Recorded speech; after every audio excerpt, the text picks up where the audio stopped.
Bem, alunos, vamos iniciar a nossa aula falando sobre o absolutismo.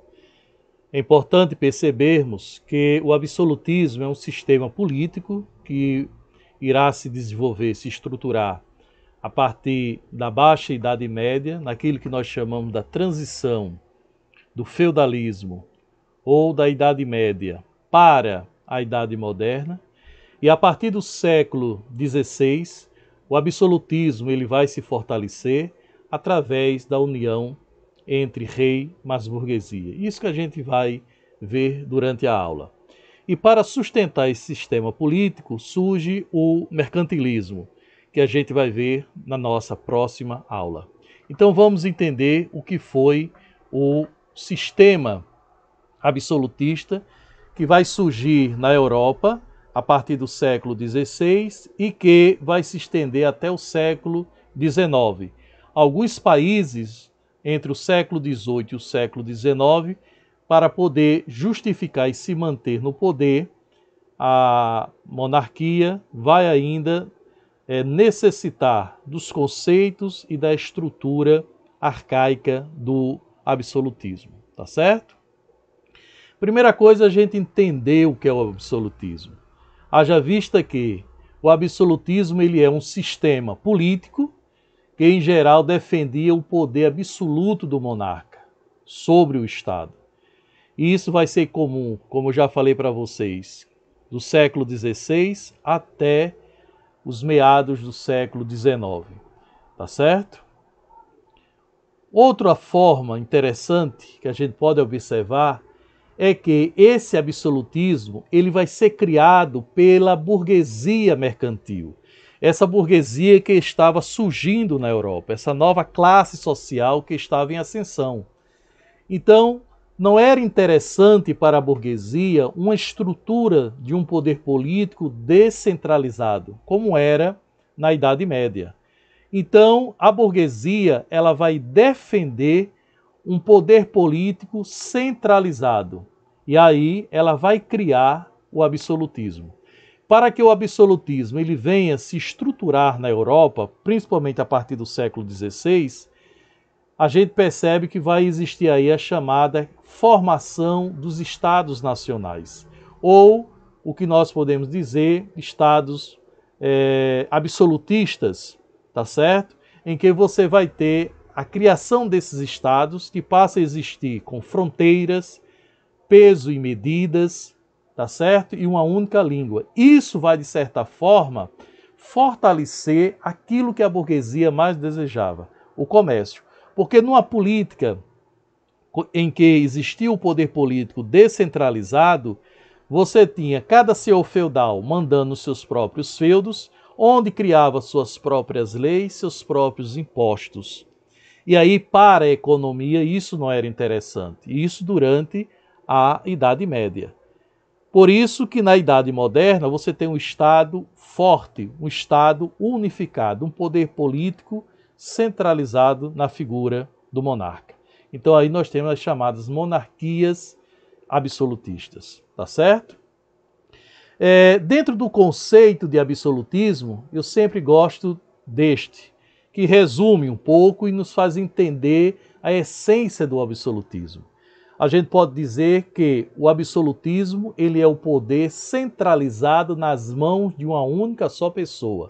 E quem é essa pessoa? É o monarca, é o rei. Então tudo está sobre o rei.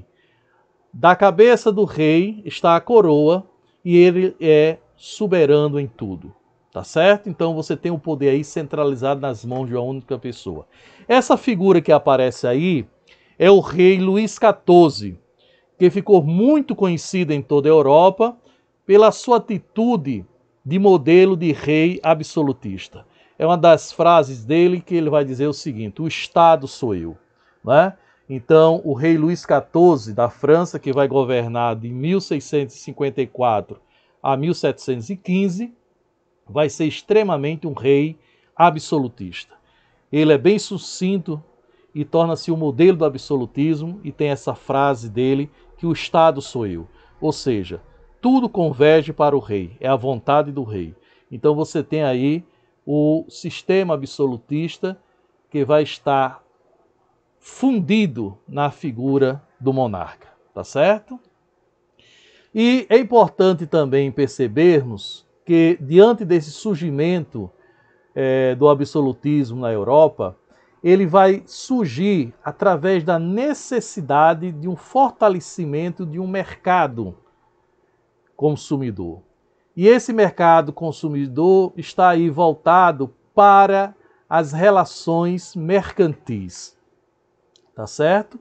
E a burguesia, por sua vez, que começa a surgir a partir da Baixa Idade Média, essa burguesia ela necessitava de ter um comércio forte e, acima de tudo, um comércio que pudesse lhe proporcionar a diversidade de relações comerciais, não só internamente, como também externamente. Então, para que o comércio, o sistema mercantil pudesse se fortalecer, seria necessário que a burguesia financiasse o rei, para que assim pudesse existir um Estado absolutista nacional, em que você tinha as definições de impostos, peso e medida, e também as fronteiras bem definidas, tá certo? E dentro dessa relação que passa a ser montada, estruturada, é importante percebermos que o sistema absolutista, quem cria, vai ser a burguesia, mediante as suas necessidades. E as suas necessidades são as necessidades mercantis, tá certo? Por isso que o sistema absolutista, ele surge, na verdade, através da união de rei mais burguesia. É importante percebermos o seguinte, que o rei, ele tinha poder político, ele tinha sangue nobre, mas ele não tinha dinheiro. Por sua vez, a burguesia, ela não tinha poder político, ela não tinha sangue nobre, mas ela tinha dinheiro. Por isso que ela vai financiar o rei. Financiando o rei, ele consegue montar um exército, vencer as estruturas de resistências feudais, centralizar o poder em si, tá certo? Construir estradas para o fluxo das mercadorias, tá certo? E, acima de tudo, dar aquilo que a burguesia mais necessitava naquele exato momento, que era o desenvolvimento do comércio. Por isso que a burguesia ela vai financiar a estrutura do sistema absolutista, tá certo? E aqui a gente monta para vocês a estrutura da sociedade da Idade Moderna, do período absolutista, que aqui está bem representada na desigualdade social que era muito comum naquele período. Que esta mesma figura que está aqui representada, que nós temos as divisões das classes sociais, vai ser um dos motivos pelos quais a Revolução Francesa vai questionar, tá certo? Então você vai ter sempre no topo da pirâmide os 25% do poder, das terras, dos cargos, dos privilégios, né? Vai estar sobre o clero. E toda vez que se referir a clero, a gente sabe que está se referindo à igreja. Os 5% está sobre a nobreza, que também vai ter terras, cargos, prestígios, privilégios, tá certo? E o terceiro estado, que nele vai estar presente 725% de sua população, tá certo? Vai estar aí a grande maioria. Em que você vai estar aí presente a burguesia, os camponeses, né? Essa estrutura vai estar montada dentro de uma sociedade que é a opressão. Porque tanto o primeiro como o segundo estado tem um diferencial aí. Eles não pagam impostos. Só quem paga impostos aí é o terceiro estado. E para manter os privilégios, o prestígio da nobreza, termina o rei cobrando impostos e aumentando os tributos, aumentando os impostos. E quem é que paga esses impostos? O terceiro estado. Fica isento dos impostos, tanto o primeiro como o segundo estado. Tá certo? Então essa é a estrutura que você vai ter da sociedade absolutista. Outro aspecto que a gente pode perceber aí é que, de certa forma, o absolutismo não possuía, né, características homogêneas. Cada rei, cada reinado, como na Inglaterra, na França, tá certo? Eles vão ter formas diferentes de se governar. O absolutismo ele não é algo extremamente com a característica única, ele é homogêneo, tá certo? É diferente em cada país. E se destacam aí 3 modelos políticos do absolutismo. Vai ser o francês, na figura de Henrique, do rei Luís XIV, tá certo? A estrutura montada inglesa e a espanhola, tá certo? Então, o poder absolutismo, ele passa, de certa forma, não ser algo homogêneo, e sim heterogêneo, diferente em vários países, tá?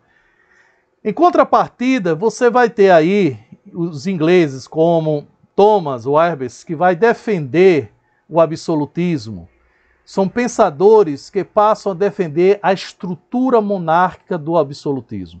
E, por sua vez, essas figuras financiadas pela burguesia, porque precisava se justificar a figura do rei. Então, nesse quadro que nós temos aqui, alusivo, ele mostra um pouco como funcionava a estrutura do absolutismo monárquico na Europa.